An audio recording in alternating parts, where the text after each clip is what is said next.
Hello everyone, good morning. কেমন আছো তোমরা সবাই? আশা করি তোমরা সবাই খুব ভালো আছো, আর আমিও কিন্তু বেশ ভালোই আছি।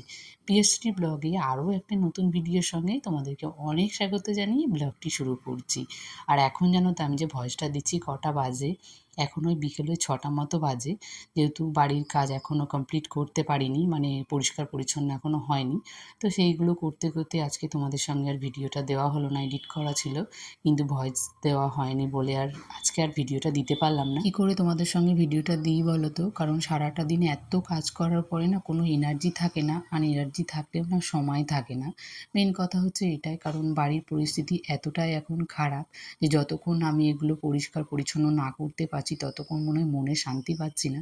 আর তার উপরে যদি বাড়িতে একটা ছোট্ট বাচ্চা থাকে তাহলে তো বুঝতেই পারছো যে কতটা মানে যন্ত্রণা, যে এই ধুলোবালি থেকে। আর মামামের তো এমনিই অ্যালার্জি, তো সেই ক্ষেত্রে আমার অনেকটা সময় মামামকে নিয়েও কেটে যায়, কিন্তু তাড়াতাড়ি কাজগুলো করে উঠতে পারছি না।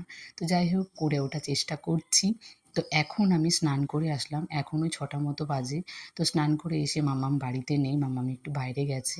তো ভাবলাম যে ওই যখন সময়টা একটু ফাঁকা আছে, এখনও জানো তো জামা কাপড় অনেকগুলো নিয়ে বসেছি ভাঁজ করব বলে। তো সেই ফাঁকে মনে পড়লো যে আজকে তো তোমাদের সঙ্গে আমার কথা হয়নি, তো চলো এখন একটু ভয়েসটা দিয়ে দিই, তাহলে কালকে যে কোনো সময় একটু ভিডিওটা একটু দিয়ে দিতে পারবো। আর জানো তো কদিন থেকে শরীরের ওপর প্রচুর খাটাখাটনি যাচ্ছে, তাই রাতে ঘুমালে না এমন ঘুম আসে যে কিছুই জানতে পারি না। সকালবেলায় প্রত্যেক দিনই বলতে পারো 8টা বেজে যায় ঘুম থেকে উঠতে। তো আমার কাজগুলো একটু দেরি হয়ে যায় সকালের কাজগুলো করতে। তো সকালের কাজগুলো করার পরে তারপরে কিন্তু ঘর পরিষ্কার করার কাজগুলো শুরু করি। সকালে ঘুম থেকে উঠে একে বাসি বিছানাটা তুলে নিয়েছিলাম, তারপরে চলে গেছিলাম একেবারে রান্নাঘরে। রান্না করার পরে মামামকে খাইয়ে প্রাইভেটে পাঠিয়ে দিয়েছি, আর ও খেয়ে দিয়ে অফিস চলে গেছে। আর ওকে টিফিনটাও দিয়ে দিয়েছি। ওরা সব বেরিয়ে গেছে নিজের নিজের কাজে, আর আমি আমার কাজে লেগে পড়েছি। তো ঘরটাকে আগে ভালো করে মুছে নিচ্ছি।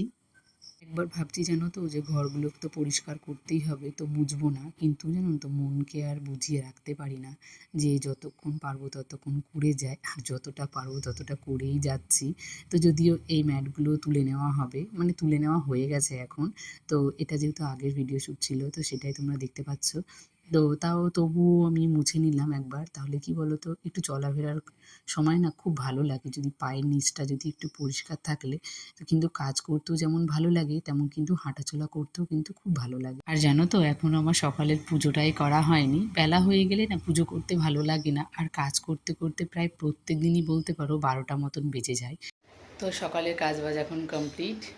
তো এখন যাব স্নান করতে। তার আগে এই দড়িতে যে জামা কাপড়গুলো দেখছো, এগুলো সব ছাদে দিয়ে আসবো। আর কিছু জামা কাপড় ছাদে দেওয়া আছে যেগুলো আমি সকালে উঠে কেচে দিয়েছি, কারণ এখন হচ্ছে বৃষ্টির ওয়েদার। তো সকালটাতে দেখি একটুখানি রোদ হয়, আর বেলা হয়ে গেলে প্রচণ্ড বৃষ্টি হয়। তো সেই কারণে সকাল সকাল একটু কেচে দিলে কী বলো তো, জলটা ঝরে যাবে না, ঘরের মধ্যে এনে দিলে শুকিয়ে যায়।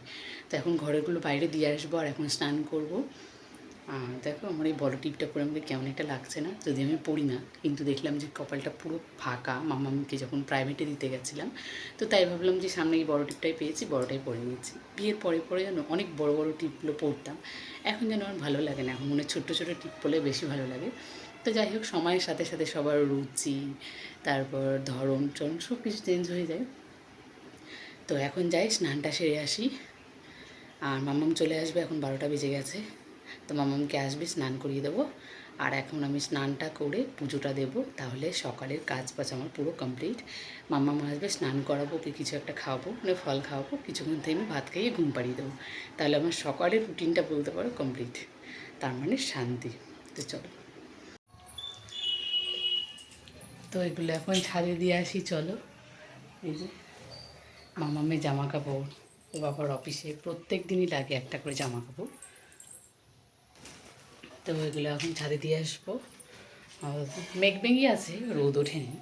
তো যাই হোক, যতটুকু শুকায় তাও। এই যে কালকেরগুলো আছে, এখানে দুটো কাঁথা আছে, মামামের 4-5টা প্যান আছে। তো সেগুলোই এখন মেলে দিয়ে আসবো, আর কয়েকটা জিনিস কাচার আছে, তো সেগুলোই কাচবো। তো দিয়ে স্নান করে আসবো। তো কোথায় কোথায় এরকম বৃষ্টি হচ্ছে জানিয়ে তো, যে এই যে সকালবেলাটা একটুখানি রোদ হয়, তারপরের দিন তো মানে পুরো সারাদিন বৃষ্টি হয়। তো যেদিন কাচাকুচিগুলো করি সেদিন তো আর শুকায় না। তো কাচাকুচি করার পরে যেহেতু আমি সকালবেলাতে প্রতিদিনই কেচে দিই মামামের জিনিসগুলো, যেহেতু সকালবেলাটা না বোঝা হয়ে গেছে যে একটু রোদ হবে, বেলা হয়ে গেলে বৃষ্টি হয়। তো একটু জলটা ঝরে গেলেও না ফ্যানের নিচে এসে দিলে অনেকটা টেনে যায়। তারপরের দিন আবার যদি একটু রোদে দিয়ে দিই তাহলে তো আবার একেবারে শুকিয়ে যায়।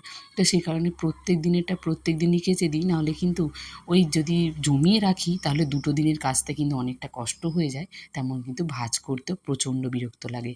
আর এখানে দেখো ছাদে একটাই হয়েছে, ড্রাগন ফল হয়েছে। তো এত বড় গাছে জানি না কেন এবার একটাই ফল হয়েছে। আগের বছর তো দুটো হয়েছিল মাত্র। প্রথম বছর প্রায় 15টা মতন ফল হয়েছিল, কিন্তু এই 3 বছরের গাছটা জানি না যে যত্ন হচ্ছে না বলে, না কোনো সার ফার কিছু দেওয়া হচ্ছে না বলে বুঝতে পারছি না। তবে ভেবেছি এবার যখন ঘরের কাজটা পুরোপুরি ওপরের কাজটা স্নান হয়ে গেছে, ভেবেছিলাম আমার স্নান করতে করতে মাম্মাম চলে আসবে, কিন্তু আসেনি। তো ভালোই হয়েছে, ও আসলে না কাজ করতে খুব বিরক্ত করে। তো এখন যাই পুজোটা দিয়ে নিই, তারপর মাম্মাম চলে আসবে, স্নান করাবো। তো আমি স্নান করে এসে গেছি, ভাবলাম স্নান করে এসে এখন পুজোটা কমপ্লিট করে নিই, তাহলে কাজগুলো শেষ হয়ে যাবে। তারপরে মাম্মাম চলে আসবে, মাম্মামকে আবার স্নান করাতে হবে। পুজোটা জানো তো সকাল সকাল করার ইচ্ছে থাকে, কিন্তু ঘুম থেকে আমি উঠতেই পারি না। ওই ঘুম থেকে উঠতে উঠতে প্রায় 8টা বেজে যায়। তারপরে মাম্মামকে খাইয়ে রেডি করে স্কুলে পাঠাতে হয়। সেই করতে করতে আমার রান্না বসাতে বসাতে 9টা বেজে যায়। এবার পুজো যদি আমি করতে যাই তাহলে 10টা বেজে যাবে, সেই জন্য আর সকালবেলায় পুজোটা করি না।